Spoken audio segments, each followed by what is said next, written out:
All right, so the Atlanta Braves are lacking in heart and nuts, like they claimed they wanted to have in this series. Maybe it's not too late, but it's never too late on the Georgia Show. We're going to take a look at the Dogs secondary, what Kirby Smart likes about that group, how they're playing strong, but could still be a lot better. It can't get much better than what Georgia's doing to Vandy in this series. We'll take a look at that by the numbers, and Jeremy Johnson and Rusty Manziel on to take a look at the Dogs' recruiting focus in 24 and beyond. It's time for the Georgia Show. Time to hunker down.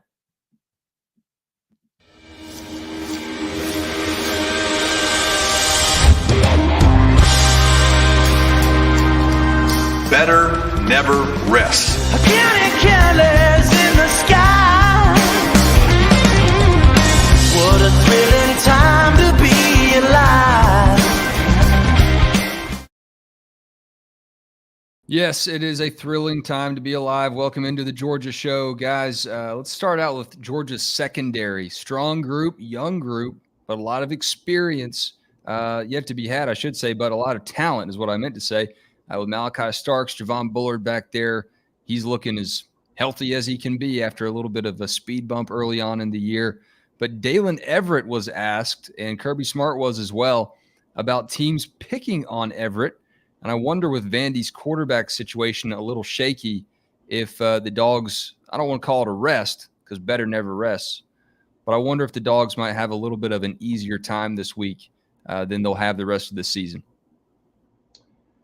Yeah, I'll start with that. And I think Everett being opposite of Kamari Lassiter is that guy that's just getting, people are throwing at him because, last week Kentucky went about 3 times at Kamari Lassiter, and you just don't see it that much. And I don't think they got they got one completion on and right in front of him, but certainly Dalen Everett is getting targets, and he's had a couple of penalties, a couple of times where he didn't get his head around, but that's a first-year starter off a kid that really, really highly recruited, big time battle for him. And I'm certainly confident in Dalen Everett, and I think every single game he has to get more comfortable. And as we get, past this week, we get into that bye, and I'm not sure that Florida's passing game would really kind of worry you, but you're going to get into a stretch of Missouri, Ole Miss, and Tennessee, and everybody in that secondary, everybody is going to get tested. But no worries for me right now, but I certainly understand why Dalen Everett is kind of getting mentions because people don't throw at Kamari Lassiter for a reason.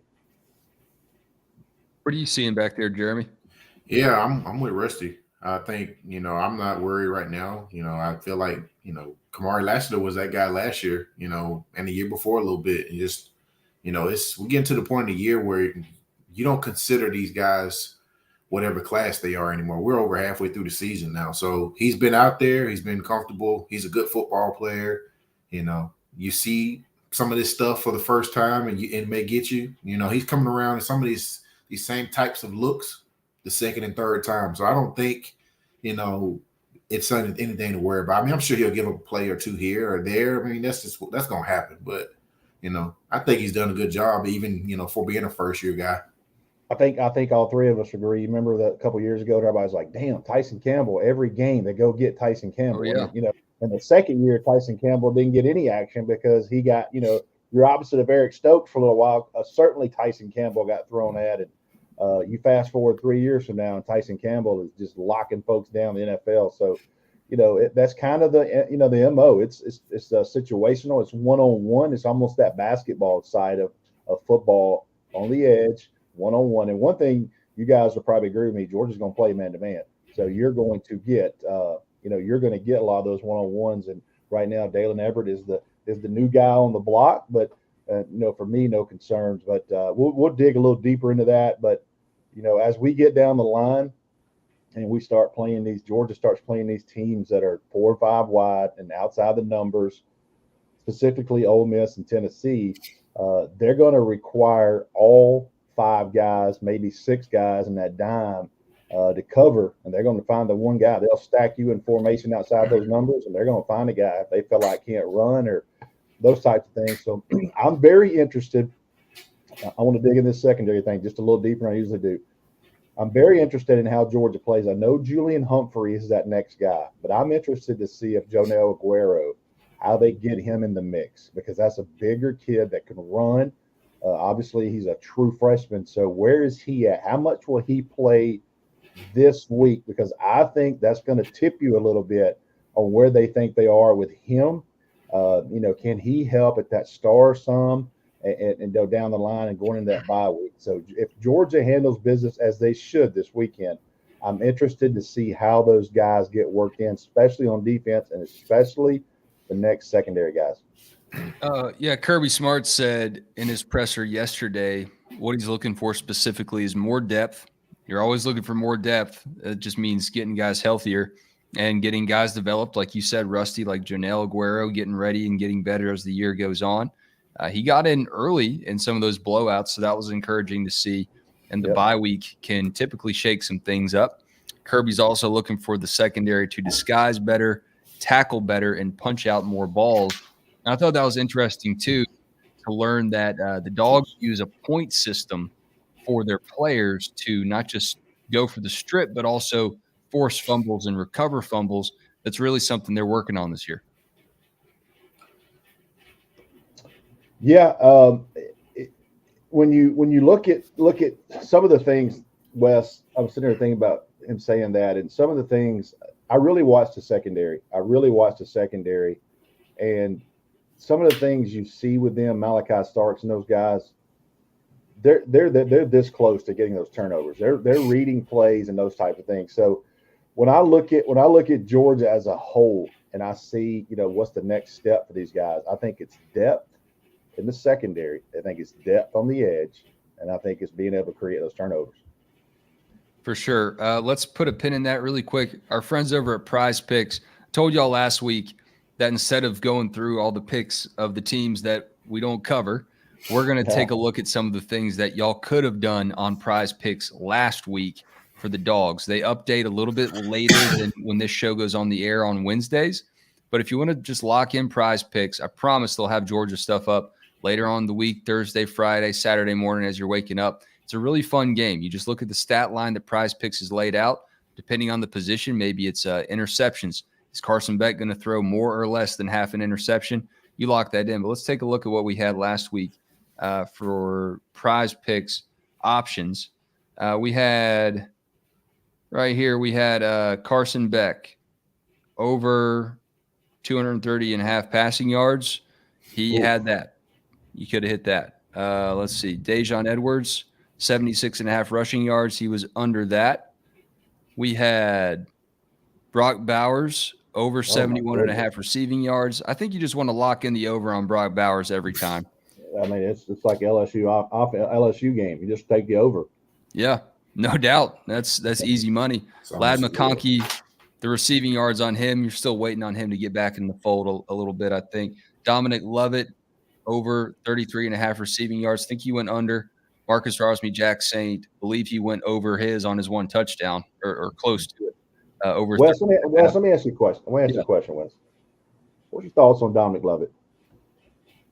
I mean, I think he's a great part of Georgia's offense right now. There's only one ball, he's an athlete. He's a player. I think maybe you would have wanted to see him be a little bit more of a factor in this offense, but this offense starts and stops with Brock Bowers right now. So as Georgia distributes the ball, everyone else is going to suffer a little bit, right? I mean, that's the negative recruiting aspect of Georgia's receiving game, but you're going to get touches. I would have expected him to have a touchdown by now, though. Hey, I would have lost a big bet on that. And the thing I'm just curious about, Jeremy, I'll get your thought on that too. I'm usually don't lead the questions here, but I'm standing there Saturday night looking at him, and that guy's a second-team All-SEC player last year, and he absolutely gave Georgia hell. He gave Auburn hell. But right now, Georgia has 19, and he's Superman. And then Ra Thomas is starting to emerge. And then you got Marcus Rosemy-Jack Saint, who's catching balls like he caught the other night. And, you're looking at Lad McConkey coming in and Oscar Delp, playing those two guys. So I just wonder what the thought is, because I don't want people to forget about Dominic Lovett, because Dominic Lovett is extremely capable of having one of those 6 catches for 115-yard games against anybody, because, he's got that type of skill set with him. So, people that my mic, I'm getting a new mic there, Ducati, too. I have a new mic order. But I don't want people to kind of write him off yet. You know what I mean? I think Dominic Lovett still can be a part of this offense. I mean, look at Arian Smith last year. I'm not saying that they play the same role, but Arian Smith wasn't, the dominant receiver in Georgia's receiving room, but he was still a threat. And he had huge moments that helped you win big games last year. So don't write off anybody that is catching passes in Georgia's offense. I will say, between him and Ra coming in, all we heard about was Dominic Lovett. We were wondering, what's the word on Ra? I haven't heard very much. And then he had a signature touchdown catch that was, that reminded me of Riley Ridley a little bit. Just the full extension, getting the toe down, great play from him. And you could have had 21.5 receiving yards more or less from him on Prize Picks last week as well. And he hammered that over too. So head on over to Prize Picks with the code DAWGS. There is a link in this show's description. If it's not right now while we're live, it will be when it posts up later. And Prize Picks is matching up to your first $100. If you put in to your account, they'll match up to the first $100 to play some fun games. And it's not just Georgia. I mean, you can pick NFL, all the sports. Braves, if you're feeling gutsy tomorrow, you can hammer that too. But it's all over at Prize Picks with the code DAWGS. They are matching up to $100 deposit. A little bit more on the secondary. Rusty, you have some closing thoughts on that as we move on to this Vandy preview? I will touch one recruiting nugget in that 2024 class, and Ellis Robinson is, I don't want to put too much on him, but he is going to come to Athens with one of the best skill sets as a young corner that I've seen in a while. Now, can he absorb the defense? Can he, you never know what's going to happen, but this dude's for real. And a lot of people I talk to outside of the Georgia circle, correct me if I'm wrong, Jeremy, does ESPN have him ranked as the #1 overall player in America still? I believe so. I mean, he's over a quarterback. They got him over a quarterback. So, it just tells you what Georgia has secondary wise. And the one thing is always going to be a constant with Georgia. It's going to be, we've had Matt Godwin on here. Matt Godwin helped build that roster as much as anybody. Matt Godwin knows what Fran Brown, Will Muschamp, and Kirby Smart won't. And the one thing I'm very constant about with Georgia is they're going to get guys that can run. I mean, Julian Humphrey's a 10-300. Dalen Everett can fly. Nyland Green can fly. And certainly, Kamari Lassiter's not so much of a burner as he is a physical, intelligent football player. Yeah. And that helps him a lot too. So he's not going to be an NFL first rounder, but he's going to be one of those mid-second round guys just because his tape is going to help him. He's probably going to be a 4.56, 4.57 type guy. But, man, he is so instinctive and just really kind of twitchy in person. All right, let's move on to the doors. Bubby Dean asking here, will Vandy score the first touchdown against the Dogs since 2018 on Saturday? What a stat. Georgia's beat Vandy 117-0 the last 2 games, guys. I don't see it. I just don't. Vandy has lost 4 in a row now, started off with 2 wins against Hawaii and a directional school, I believe. And since then, it's been ugly, and it has rarely been close. I mean, yeah, the odds are you have a fluke play. You know what I mean? You have a fumble, you have a tip ball or something. The odds of going 3 that many times in a row, I would take a touchdown. It's I talked to some people today, and I don't know if people understand the logistics of what's going on at Vanderbilt, but Georgia is having to dress in a tent. And they're having to walk through the parking lot at halftime. I can't even imagine the conversations Kirby Smart is having because, they don't have a locker room. You're going to be in a tent. And Georgia's already going to be a little pissed off with that. So maybe they don't score. I don't know if Kirby's pregame speech is going to be about the disrespect of a Division I 2-time national champion having a dress in a parking lot. Maybe that's what he's going to use this week. But maybe they don't, but they're clearly outmatched, in my opinion. And, I think Georgia's going to handle business. And, Bubby, good to see you, man. I said Bubby sit about 5 seats over from you at Eric Church, and and got to catch up with him. And I actually saw him leaving the game the other night, walking through the parking wrecking lot. ball. Hey, Bubba Dean was wrecking ball, one of the last people left in the parking lot late Saturday night. Bubby Dean doesn't mind getting dressed in the parking lot. That's what I'm gathering from this. No, that logistical nightmare for a noon game too. I imagine Kirby's going to be a little hot. I mean, they brought the air conditioning unit to South Carolina last year. It's not friendly on the road. I mean, I've seen tweets from Ryan Rankin about the stuff they went through on the road, and just how like different locker rooms are basically like, you hang your stuff up on a 2x4 that's nailed into the cinder blocks. I mean, it's never easy on the road in the SEC. It's a lot of mind games, but this is going to be a whole nother level. When you look at Vandy right now, as I mentioned, they are 2-4. They've lost 4 straight. Each loss, I mean, they beat Alabama A&M 47-13 and beat Hawaii 35-28. These other scores aren't pretty. Wake Forest 36-20, UNLV 40-37. That was at UNLV. Kentucky beat them 28. Mizzou 38-21. That's actually a pretty low score for Mizzou. It seems like. Yeah, they were in that game until the third quarter. So that gives you a little bit of, they'll show a little fight there. Florida, Vandy 38-14 last week, and Georgia coming off a big win here. And as I think I alluded to the fact that Vandy doesn't really know about its quarterback situation. A.J. Swan was up there in the SEC ranks as one of the top quarterbacks, but he is questionable, hasn't looked 100%. So they'll go to Ken Seals, maybe. He has 670 yards. He's 61.8% passer, but I just don't know. I don't know about Georgia's defense kind of feeling itself a little bit after that Kentucky game. And, of course, Georgia's offense is going to be a load for Vandy, and the Doors have given up a ton of points to everybody. They cannot stop the run. They cannot stop the run. And I know Georgia fans, they want to see them throw it around all over the place and all that, but they cannot stop the run. I mean, I would imagine whatever that you showed earlier, Wes, the over-under on Dejan Edwards and Kendall Milton yardage this week, I would be more than willing to probably put something on that because they cannot stop the run at all. Yeah, Georgia catching their stride too. And I mean, this is an opportunity for them to kind of build some of that balance for later on in the year. I mean, I know I talked to Fairchild after the game, and he was kind of alluding to, them wanting to be a little more balanced moving forward. Obviously, you want to get the passing game going, but I think this is an opportunity for them to do that on Saturday.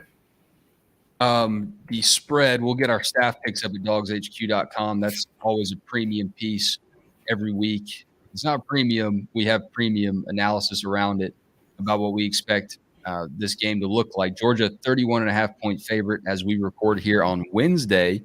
I don't know. I think I could see Vandy covering that. I'll mull it over for the next couple days. The over-under 56 points. So we're looking at somewhere around a, typical Georgia 40 to something to Vandy and in the teens kind of game is what, right now is what I imagine should happen, barring any crazy setbacks. Vandy Stadium falling down, something like that. They got to move it to a high school. It might be a little bit, more in Vandy's favor. I don't know. But right now, it's looking pretty for the Doors is the whole story. And you want to talk about just a dominant stretch. Georgia's been dominating a lot of teams that they play every single year in this Kirby Smart run. Auburn, just suffocating them. Kentucky, that's been a long stretch of games. Vandy, not only have they not won since Kirby Smart took the job, they've just been embarrassed. So it's Vandy, man. You want it to be more competitive. You want the bottom to kind of rise up a little bit more, but there's always going to be somebody that's at the bottom. And right now, as it has historically been, it's Vandy. I remember talking to Barton Simmons. Obviously, people know, worked with him a long time at 24/7 Sports, and I don't really talk to him about Vanderbilt. We don't go in that conversation. But after the first year they played, or the second year they played Georgia, I asked him, I said, what'd you think? And he said, man, they put a spy on our quarterback like most people do, but their spy was the nose guard. And he was like, I've never seen it. It was Devontae Wyatt, who was a freshman. I mean, we had Devontae Wyatt out there spying their quarterback, and I remember him going, what in the hell? And I said, you ranked him like a 4-star. He said, well, thank God. So, so I will say this. I will say this on Barton, who is the general manager of Vanderbilt. One of the last recruiting meetings, big time recruiting meetings I ever sat in with Barton, he stood on the table as much as he could for Trayvon Walker to be the #1 player in the country. And based off how rankings are done, he was right because Trayvon went #1. So I will never forget Barton fighting, and he didn't have the only vote, but I remember Barton after the Army All-American game at the time, he was like, Trayvon Walker, it's just different. Nobody's like this guy. And because he played basketball, he loved that about him too. So little shout out to Barton for that one. And yeah, well, Rusty, let's kind of give Barton a little bit of a shout out. What has he done? What's his path to help Vandy out, and how monumental of a task is he undertaking here? Not taking up for Barton, but Vanderbilt is evaluating pretty damn good. They're getting good players. The problem is they're getting, I would say, NIL'd because kids are transferring. You know what I mean? And they're not in like that. And that's some people take that stance, and that that's not their kind of MO. But the evaluation part is real. They took a kid from Rome last year, Martavius Height, who I thought was very underrated. He committed to Louisville. They got him to flip.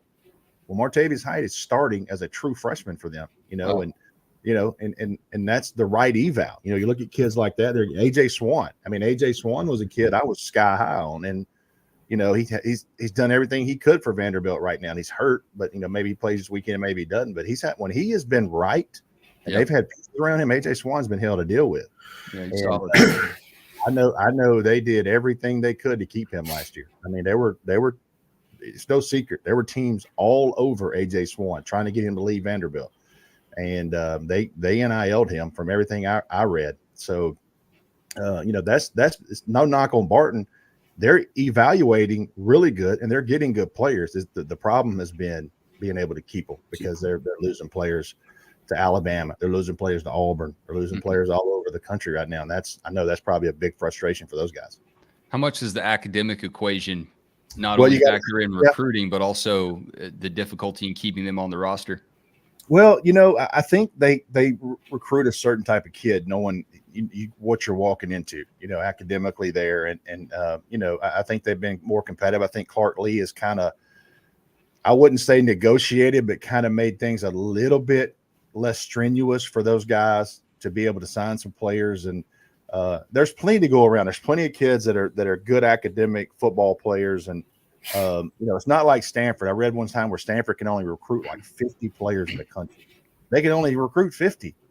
And then you got to sign 25 of those. Like that's ridiculous. There's only 50 players in America they feel like is high level P5 that even can get into Stanford. So you have to get in before they offer you. You have to get in. Yeah, you got to get in. So that deal is craziness. But I think Vanderbilt, there's certainly some academic side of it. But this new facility, once they get it done, is a big, huge upgrade. I just think right now the biggest thing kind of hurting them is NIL. They're getting players there. They're just getting picked apart. Yeah. Nashville's on the rise, man. It's blowing up. So who knows? In the years to come, it could be a favorable NIL destination for a lot of guys that weren't previously thinking about it. We like to let the big dog eat around here, y'all. You know that. This is the Georgia Show. And HelloFresh has partnered with us at DawgsHQ to help you eat as well. Whatever you want to do. They got healthy items. They got family-friendly items. They got, culinary experiences that are top shelf. Whatever you want to look for with HelloFresh, they got your experience. Just because you have a crazy schedule, it doesn't mean you can't get HelloFresh. It's easy to fall back on your dinner time recipe rut, but you can keep your mealtime exciting with over 40 recipes to choose from every week. That's a lot of food. That's a lot of food, fellas. There's always something delicious to discover with HelloFresh. HelloFresh does all the shopping and meal planning for you. We ordered like a family-style deal, had like a charcuterie board with a bunch of vegetables, but they also freeze-dry this ice and send meat in there too. And we cooked some pizza. We cooked like a pasta dish. It was really good. I've eaten it, and I'm still here talking to you. HelloFresh is fine. It's delicious, and it's good for you. So HelloFresh saved me time and my family time. Didn't have to think about groceries. Didn't have to think about how do I cook this? They have all the ingredients, all the recipes there for you. So go to HelloFresh.com/50dogs. That's 50 dogs, DAWGS, and get 50% off plus free shipping. That's HelloFresh.com, promo code 50dogs. It's America's #1 meal kit. All right, let's eat on some recruiting news, guys. Jeremy, you had a piece up on 25 receiver Tayshawn Gelsey. Tell us about this fella. Yeah, he's a up and coming guy out of Jacksonville. Doesn't have a whole bunch of offers yet, but he came in and visited Georgia. I think he camped over the summer as well. Definitely seemed like it. Georgia made an impression this weekend. They have not offered as of now, but he's a guy that we need to keep an eye on. He's big, long, athletic receiver that can has a huge catch radius. So he's a guy I'm keeping an eye on moving forward. We got him over at On 3. UCF leading for him right now. That may change soon. That'll change with probably some offers. But UCF now, it's another program that's starting to recruit really well. But I agree with Jeremy there. This guy could get in these SEC type deals. Yeah, Kentucky's on the board for him. I'm pulling up his card now. Big dude though. 6'4", 210. Golly.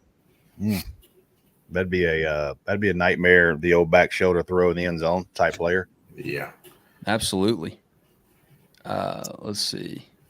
Got a sophomore season highlights you can watch at On 3 as well. And before we wrap up on Gelsey, what is BMAC's approach? How well do we know the way that BMAC is connecting with these guys, especially with the negative recruiting, right? You're not going to be a featured guy at Georgia unless you're Brock Bowers. How does BMAC counter that kind of thing and Georgia staff in general? Well, winning is the main factor. You come to Georgia, you're not getting the football 10, 15 times a game, but you're going to play winning football, and that you're going to be playing in big football games and have opportunities to shine in that way. Obviously Arian Smith was not featured most of last year, but he had a big role in that Ohio State win. He had a big role in that national championship win. Donnie Mitchell was the same thing. He didn't play most of last year, but when it mattered, that's who got the football. So, and he's going to go have an opportunity to go play in the NFL. Both of those guys are going to have opportunities to play in the NFL. So I think that's kind of, BMAC's approach. Hey, come here, play a role, and be a part of a winning culture and have an opportunity to play in the NFL. That's kind of the message with all those guys, from what I can tell.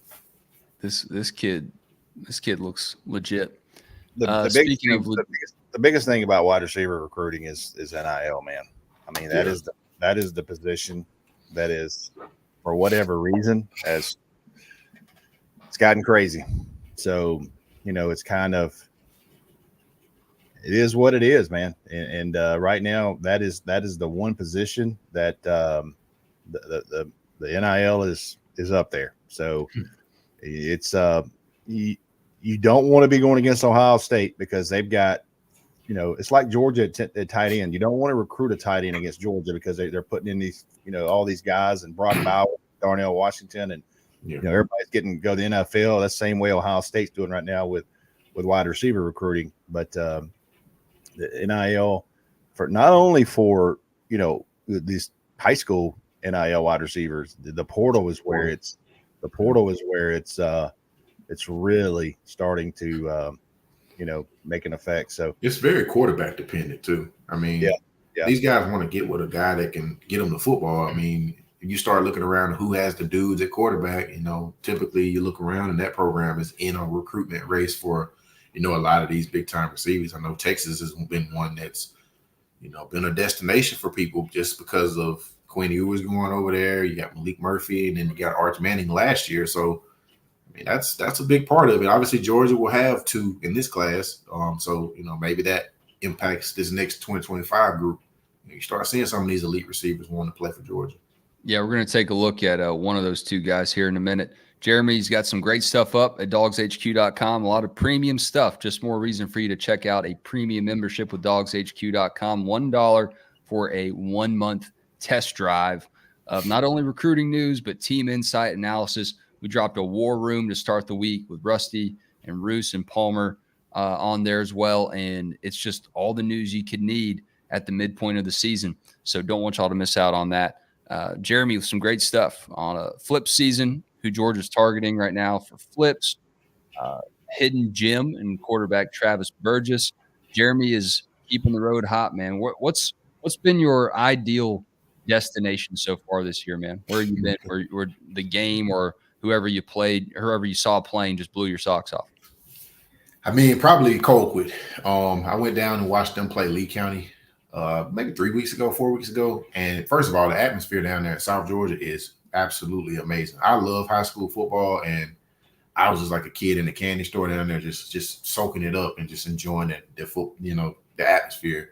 I got to watch Nycar that night. Obviously, he decommitted and ended up at Miami. But just watching Osman Chroma, he is something special. Over a Lee County running back, one of the top 50 type prospects in the country. He's different. He's different. He ran. He had a big long. He had a great game. They lost, but Colquitt's just a little further along right now. But he's special, and I enjoy watching him. He's probably been my favorite player to watch. Other than I like watching Dylan Railwood a couple weeks ago as well. He looked really good. So yeah, I've seen some great players this far, and going to look at a few more here in the next couple weeks.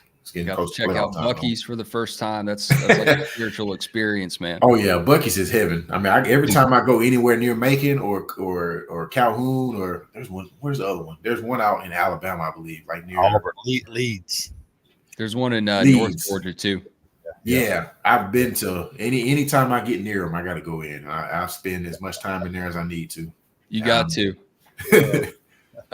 Let's take a look at Ryan Puglisi, guys. We got a highlight here. Someone put together a highlight package from his huddle film from his first 4 games of the year. And I know that the competition is not elite, okay? You don't have to point that out to me. But everything that this guy's doing with the football is elite. Oh, my goodness. It's borderline elite. Let me chime in just a tad here. Does he play 7 or 8 teams that are just as good as teams in Georgia? He does not. No. But he also plays like 2 teams this year that have a bunch of D1 players. He has like 7 D1 kids on his team. So it's not like he's playing terrible football. I mean, there's a lot of ACC Big Ten kids in this league. So I just kind of be aware of that deal. Does he play 7AA in the state of Georgia? He doesn't. Oh, yeah, like spin move. But the kind of the narrative about he is not, he's playing against nobody is not false. True. It's not true. Yeah, he doesn't play. They don't play the number of teams, but he does play 2 or 3 teams that are really, really good, and 2 of those 3, I believe, he's already shredded them. So, yeah. Chad Simmons went up there last year, and he was like, "Man, it was a lot better than I thought." I'll be honest with you. I bet his left tackle is seeing his stock rise too. 71 here is a big dude. His O-line is huge. His running back has a Georgia offer, I believe. Yeah. Wow. Yeah, his O-line is huge. Yeah, look at that, man. He's dominating. When people bring up the competition take, I mean, it's one thing if he's not dominating that competition, but he's dominating it. Like it's not like it's not. He's struggling with it. He's clearly the guy, Yeah. No, there's no doubt about it watching this guy. I just saw that on Twitter this morning and wanted to highlight it tonight on the show. And he's certainly worthy of it, dude. He's impressive spinning that football. He looked the part out there at the Elite 11. I mean, he was not like lost throwing to those high caliber receivers. So, I mean, it's like he's used to playing at high levels if he needs to. So, for sure. I hate that. I hate that argument. So yeah, I mean, I saw it with Fields to a degree when he's playing at Harrison. There were some really overmatched guys that he was playing against, and saw it with Eason. I don't know. I'll tell you this: I went to Seattle in 2015, I believe.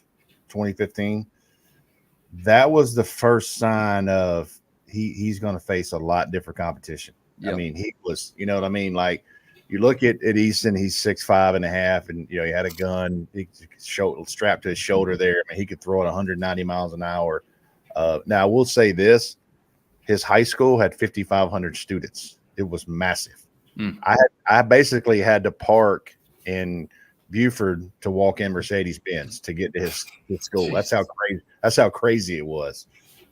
It was one of the biggest schools I've ever seen. And but they only have like 10 of those schools instead of having 35 super schools. They just had 10, in that state. So anyway, long story short, I knew right then that he wasn't seeing the type of speed and those types of things he's going to see.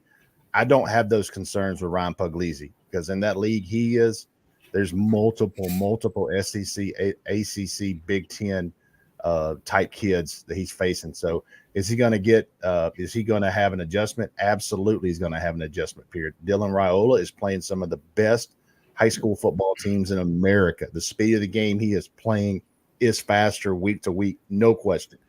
But I don't have concerns like I privately had a little bit about Easton after I left out there. I was thinking, oh boy, he's going to see a lot different action, in the SEC here. So I wouldn't worry so much about Ryan Puglisi.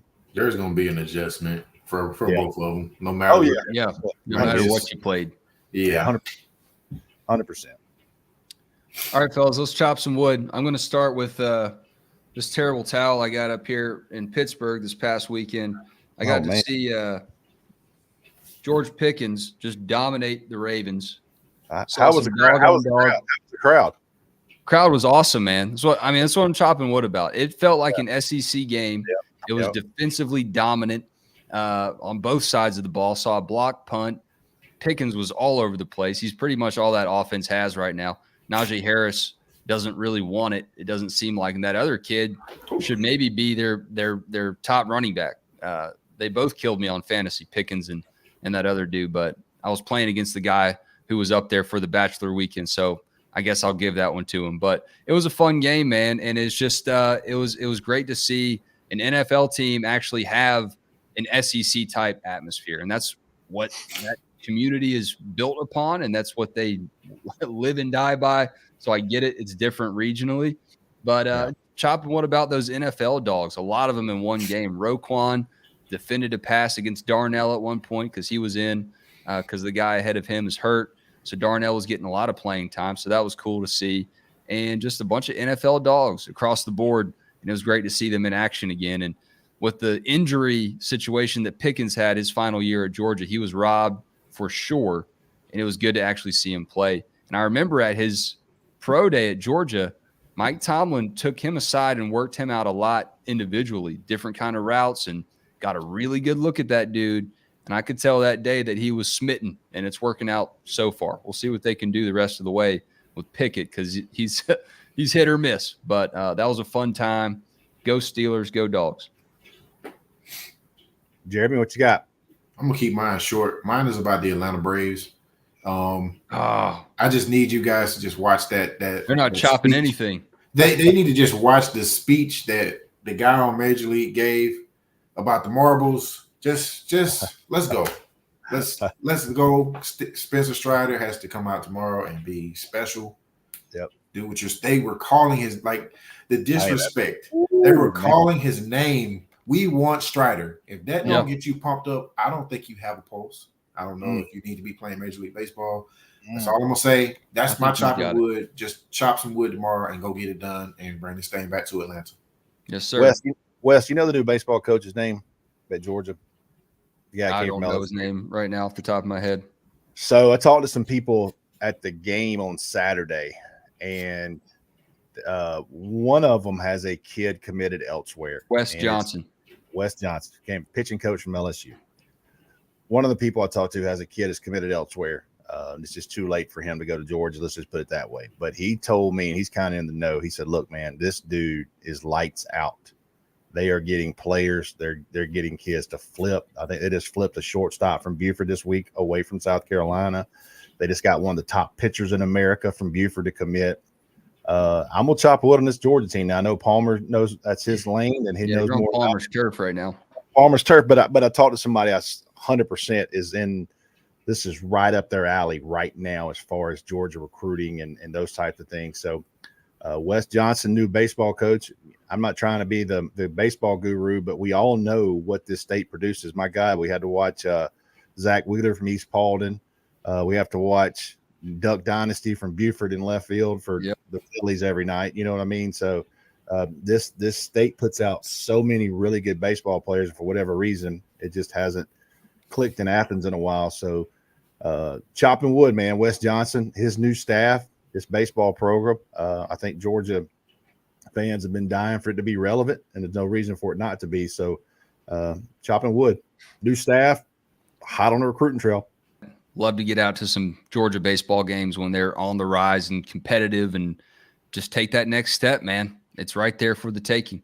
Thank you all for tuning in tonight. We will be back Saturday morning. We're going to have a pregame show, Rusty. Yes, we are. Pregame show bright and early. Steak and eggs. Steak and eggs. Georgia So, Vandy preview. So I heard again after the game. I heard the pregame meal for Georgia is at 7:15 Saturday morning. So we're gonna try to beat the pregame meal. Yeah, try to. I mean, you could just eat along with them, you know. But we'll be back then the live stream after the game as well. After that game goes final, here every Sunday at 8:30 p.m. Every Monday at 9 for Bark After Dark. Great interviews there, great conversation, and you're watching us now on a Wednesday edition of the Georgia Show. I know that the Braves crushed a lot of souls tonight. It's not too late, though. Don't give up on them. We'll be back. We'll see you then. Thanks.